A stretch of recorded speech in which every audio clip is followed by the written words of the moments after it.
Okay, so this lady, Brie Larson, is an actress, but I can't say I've ever heard of her before. But then again, I don't watch many new TV shows, and it's rare that I go to the cinema these days. I'm very selective about what I watch, because almost all modern TV shows and films are super woke nowadays.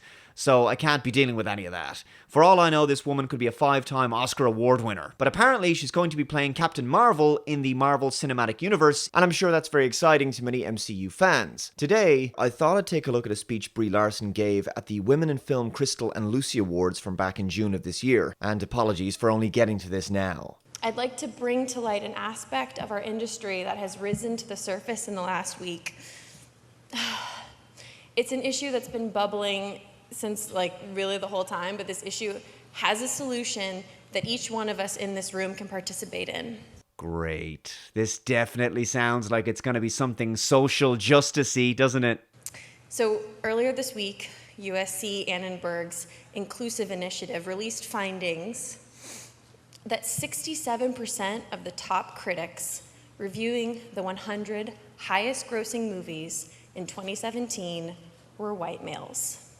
Less than a quarter were white women, and less than 10% were unrepresented men. Only 2.5% of those top critics were women of color.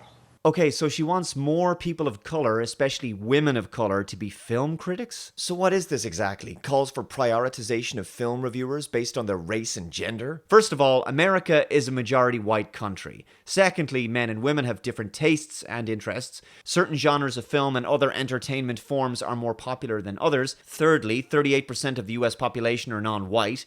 Obviously, half that population is female. That's 19% of the total US population. The fact that 2% of film critics are women of color is actually pretty much what I'd expect, given that it is very unlikely that you're ever going to get exact demographic representation of different groups of the population in every single industry and sector of society. Film reviewing is very niche, even in an amateur capacity. By the way, people care more about audience scores now rather than film critics, given how politically biased many critics are these days. So you're probably thinking right now, wow, that super doesn't represent the country that I live in, and that's because that's true. This is a huge disconnect from the US population breakdown of 30% white men, 30% white women, 20% men of color, and 20% women of color. Classic. I've seen many feminists and Marxist progressive types push for planned societies that emphasize artificial equality of outcome. Wherever equity outcomes have been tried, they've been disastrous. Regardless of talent, capability, or interest, they want exact population representations in every room and every industry. Similarly with the pay gap, they cannot understand the results of a multivariate analysis, and they fail to factor in all of the ways in which people differ from each other. Some people are more creative than others. Some people are more athletic. Some people are more mechanically minded. Some people are more people-orientated. Others are more suited to cold, clinical, dry sciences, for example. But all in all, I believe people should be more free. So therefore, what they actually need is equality of opportunity. Let people choose for themselves what they wish to pursue, and don't rob others of opportunities just to give them to other people who are less inclined towards and deserving of those roles in the first place. The natural disparities we see in society are as a result of the individual agency of people choosing what they wish to do with their time. Equality of outcome will rob certain people of this freedom and hand others unearned privileges. Ironic, considering these kinds of people think that the reason the world is the way it is because of some grand oppressive design or a product of the patriarchy or white men in general. Take your pick. On top of all of this, am I saying that I hate white dudes? No, I'm not. Well, I'm glad you cleared that up, Brie, because now I'm getting the impression that you think the lack of women of color being represented in film reviewing is the result of white men, or white dudes, as you referred to them in a derisory tone. She would never say something like, "Am I saying I hate black dudes?" She'd be lambasted for that. Also, what are you seriously suggesting here, Brie? Anyone can become a film reviewer. Many professionals started with their own small blog. For example, YouTube is free, and still most of the content creators on the platform are men. Overwhelmingly, the platform is dominated by male creators and audience members. Now, I know Brie is probably referring to the mainstream media, but the point still stands. There are plenty of female content creators, but by comparison, men dominate the platform. Women aren't being bullied out of being YouTubers, but the numbers suggest that women are less interested by comparison for whatever reason. It's an entirely egalitarian process. Now, similarly, why is it a problem that women of color are much less likely to be film critics? Is it the white man's fault? Is it some subconscious intimidation women of color receive from society? No, it's more likely that they're choosing not to become film reviewers. But what I was saying is that if you make a movie that is a love letter to women of color, there is an insanely low chance a woman of color will have the chance to see your movie and review your movie. An insanely low chance a woman of color will get to see your movie and review your movie. What does that even mean? As you said, 19 to 20% of the US population are women of color. It almost sounds like you expect every single one of those women, which is 65 million people, to go to see a movie about women of color. I suppose you'll be disappointed if all of them, all 65 million of them, don't also write reviews of the film afterwards. What am I watching here? And by the way, films are made to make money. Why can't they be reviewed by anyone, regardless of their race or gender? Is Brie suggesting that the industry helps to somehow bolster the voices of women of color as film critics? Brie, do you think that women of color can't get there by themselves, so they need Whitey's help? If so, that would be some massive white savior complex levels of soft bigotry of low expectations. Other people, besides white dudes, like Star Wars, and would love the opportunity to do a set visit. And I'm also saying I don't hate white dudes.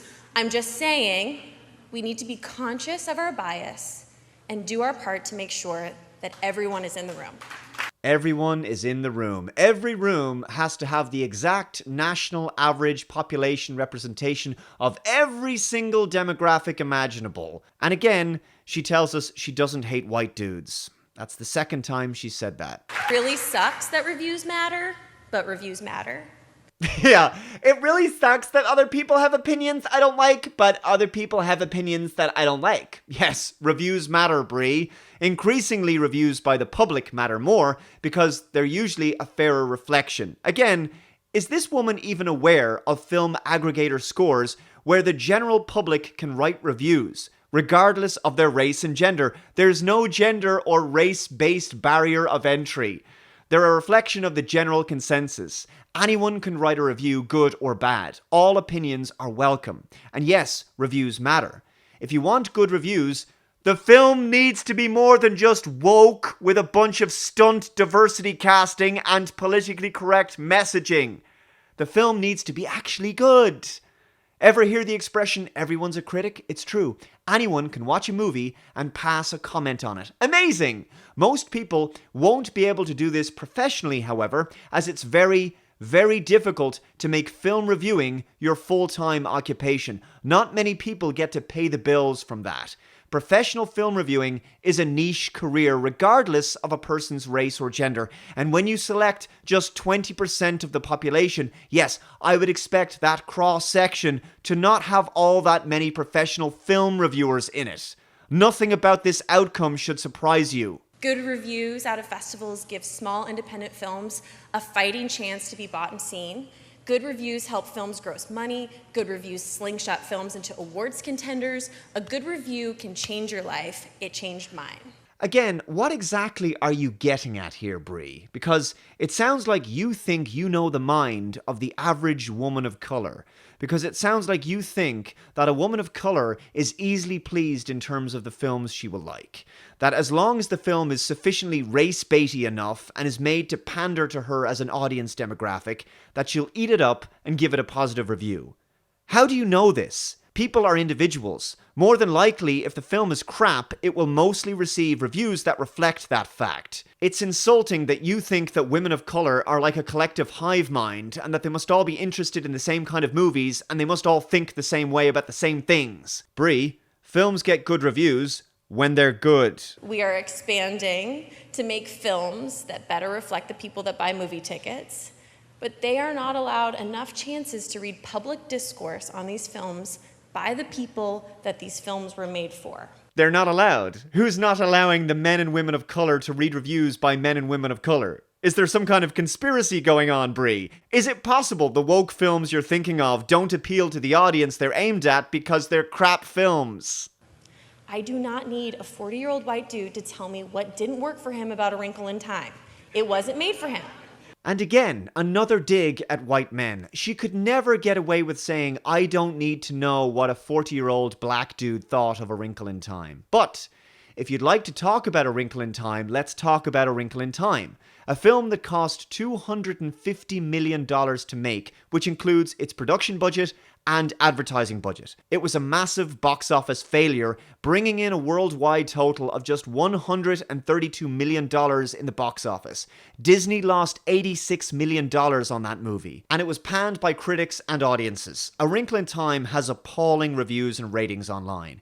It holds a 4.2 out of 10 on IMDb. On Metacritic, it holds a 53, with mostly mixed reviews, and the user reviews, which matter the most, it's 115 negative reviews to 41 mixed reviews and just 22 positive. A user score of just 2.9. Rotten Tomatoes, the critics only gave it 41%, and the audience score is 28%. Ultimately, the barometer that mattered the most is cold, hard cash. The film failed at the box office. It was an objective flop. I know you'd like some kind of affirmative action for film reviews or something, and for everyone to see them through a woke, progressive, intersectional bias, through an inclusive lens, regardless of whether the film is a race-baiting borefest or not. Sorry, it doesn't work like that. It's a sci-fi film about the disappearance of a girl's father, and yet I'm seeing articles like this on CNN. Watching A Wrinkle in Time is a political act. Odd. I thought watching the film was just watching the film, but I guess I'm weird that way. Fox News wrote a more honest appraisal. Disney's $100 million gamble to turn the classic children's book A Wrinkle in Time into a politically correct film filled with liberal talking points on feminism and diversity may be backfiring badly, with the poorly reviewed Oprah Winfrey starring movie possibly teetering toward a tank job at the box office this weekend, according to some predictions.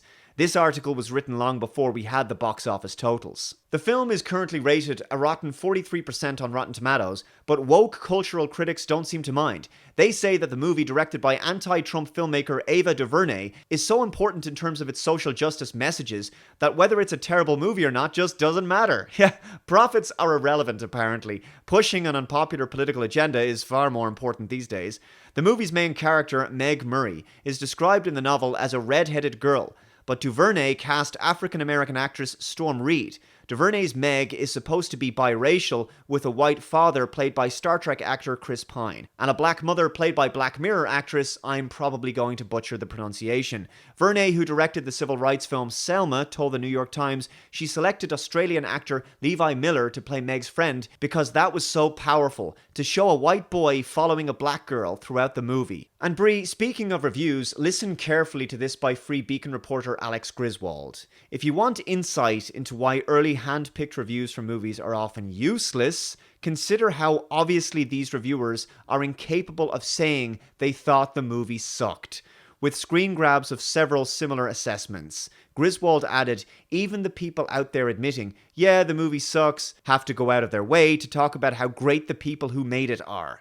One reviewer called it a big, bold, beautiful mess, before praising DuVernay for swinging for the fences with a not great script, while another said it has its flaws, but they're secondary to its genuine ambition and earned emotion. Wow, those are certainly some forgiving reviews, considering the film was a massive commercial flop. The reviews of these critics mean very little. The reviews of audiences and the box office returns tell you everything. People know not to listen to critics because very few critics want to rock the politically correct boat with an honest opinion, and moreover, the super woke progressives amongst them don't care about the quality of the film anyway. They care about the film's political messaging. I want to know what that film meant to women of color, to biracial women, to teen women of color, to teens that are biracial. And for the third time, I don't hate white dudes. Such a virtue signaling mess of a rant. Brie, it doesn't matter about any of that. The film lost Disney $86 million, and the attitude amongst the woke film review industry was it didn't matter that such a gargantuan amount of money was squandered on making a politically correct mess of a movie. And she says, for the third time, she doesn't hate white dudes. Is it white dudes' fault that the film was a failure, Brie? Keep in mind, the director was a woman of colour. Where does the buck stop exactly? With the audience? The white dude reviewers? Or with the people actually responsible for making the film? Gee, I don't know. These are just facts. These are not my feelings. The lack of the ability to reason and think critically is painful here. Anyone with an ounce of awareness would know that this speech was nothing but feelings over facts. Here's a fact for you, Brie. Get woke, go broke. I don't care what your skin colour is. Make a good Hollywood movie and you will have success amongst audiences and at the box office, and the audiences who liked it will be from all walks of life, regardless of race and gender. The last decent film I went to see in the cinema was a film that was directed by a black man and stars a black man, so I guess it must have been aimed at the black community. No, actually it wasn't. It was aimed at everyone, and although it didn't break any box office records, it at least made its money back, and with a profit. It cost $62 million to make, and it made back $189 million. It stars Denzel Washington. It's called The Equalizer 2. No, it's not as good as the first one, but it's still a pretty good movie because it didn't try to bombard you with some politically correct agenda. It just got on with the business of being a good film. As for the woke critics out there, I don't care, and I don't trust them because they usually have a political bias, the kind of bias that you seem to want them to have, Brie. Therefore, their opinion is not objective, and consequently, it is worthless. Anyway, apologies for being 4 months late with this video response. Thanks very much for watching, and let me know your thoughts in the comments below, and I'll see you next time. Bye-bye.